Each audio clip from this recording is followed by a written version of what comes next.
Untuk menghimpunkan idea rakyat adalah lebih baik jika diwujudkan satu portal bank idea rakyat. Setiap kali idea disalurkan pada portal bank idea, satu nombor akan diberikan sebagai rujukan. Manalah tahu idea itu boleh dikomersialkan. Jadi, pihak yang terlibat seharusnya memberikan sedikit imbuhan atau jabatan terlibat memberi surat penghargaan. Dengan cara ini, akan wujud kebebasan memberi idea. Dalam portal tersebut, buat pengkelasan idea, politik teknologi, pertanian atau industri hiliran.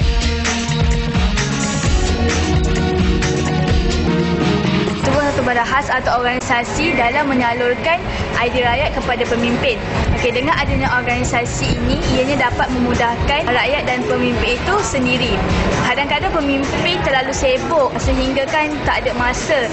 Contoh macam rakyat ni bagi email ke kan, so pemimpin ni tak ada masa sangatlah untuk melihat email-email itu. Okey, dengan organisasi ini, ia bertindak untuk alert dengan pemimpin. Sebenarnya ada berbagai medium yang boleh digunakan untuk menyalurkan pendapat.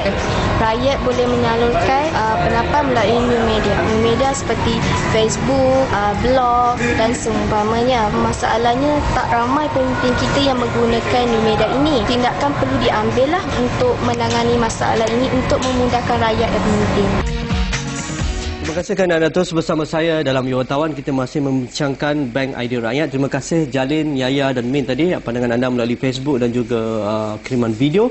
Okey, Ibu Izam, kita kalau dah ada idea yang bagus, kita dah ada platform mediumnya, mungkin kita sudah fikirkanlah mungkin tak kira dalam bentuk kaitan kerajaan sendiri ataupun entiti yang independen ni, ada di luar kerangka kerajaan ataupun syarikat-syarikat yang tertentu ditubuhkan seperti GLC misalnya, untuk meneliti isu-isu, untuk mengumpulkan segala maklumat, mengumpulkan segala idea ni. Tetapi akhirnya rakyat nakkan sesuatu seperti kita cakap tadi, akhirnya keputusan tu, delivery, outcome, dia punya output dia, itu yang paling penting. Kerana itu yang rasa leganya, ini yang aku idam-idamkan selama ni dah dapat dah. Tak sampai 2 bulan pun dah terjemah dan dikeluarkan dari seorang abang TV, kerajaan akan buat. Dan kita tunggu bila prosesnya, mungkin dalam setahun, 2 tahun dan sebagainya.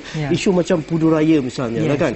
Sampai Perdana Menteri turun padang kan, bersama menteri-menteri yang lain, tengok bagaimana susah rakyat Marhain ni, orang-orang biasa menggunakan kesukaran di Pudu Raya. Itu contohlah. Jadi bagaimana kita dapat ketulusan tu boleh dilakukan, boleh diberikan keyakinan kepada rakyat bahawa idea-idea mereka ini diambil perhatian, diambil tindakan dan akhirnya diberi respon dan dilaksanakan untuk rakyat. Saya rasa ini merupakan satu KPI yang perlu wujud dan ditekankan di setiap agensi kerajaan, sama ada semi government ataupun full government. Kerana apabila kita melihat contohnya kes Pudu Raya tadi, sebab adakah selepas sahaja yang Perdana Menteri melakukan walkabout contohnya, turun ke bawah dan melihat masalah-masalah rakyat, follow up bagaimanakah yang mungkin rakyat nak ingin lihat?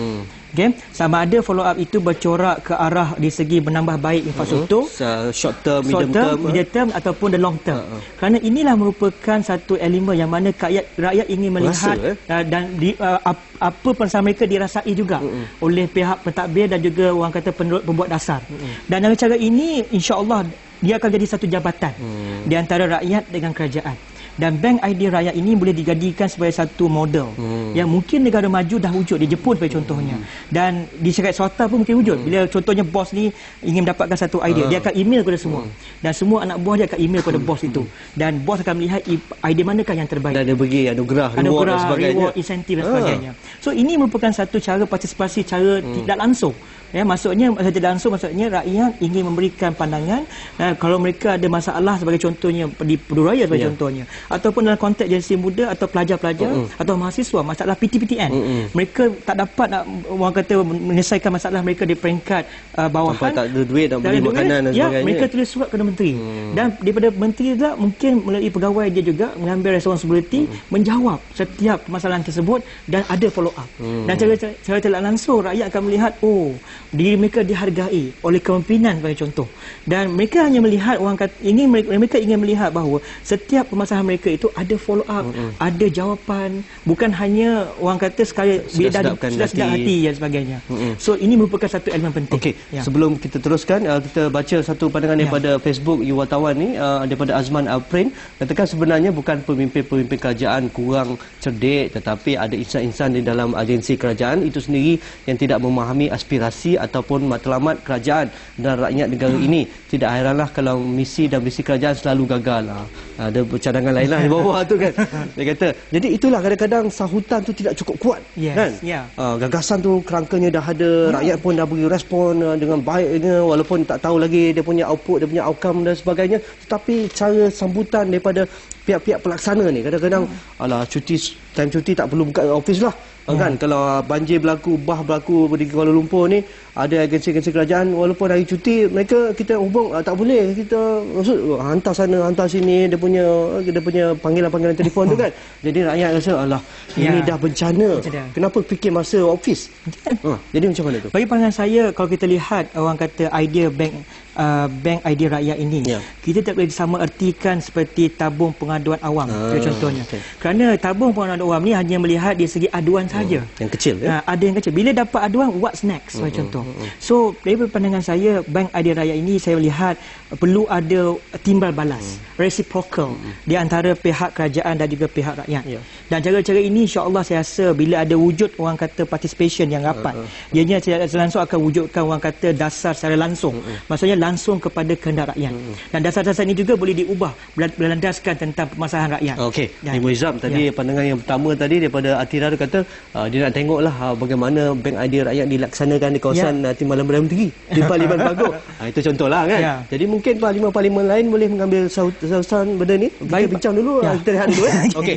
Kita rehat dulu, jumpa lagi selepas ini, jangan ke mana-mana.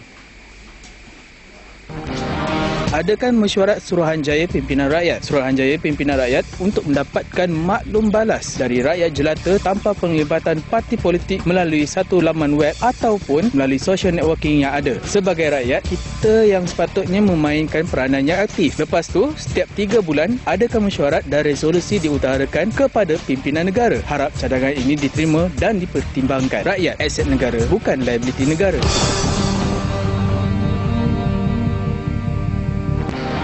Dicadangkan supaya bank idea rakyat ada polling feature untuk menentukan sama ada sesuatu idea itu idea yang tidak boleh dipakai ataupun idea yang berguna. Ini penting bagi mengelakkan idea-idea yang tak bernas dibincangkan tanpa hala tuju untuk tujuan yang tidak ada mahu manfaat pun.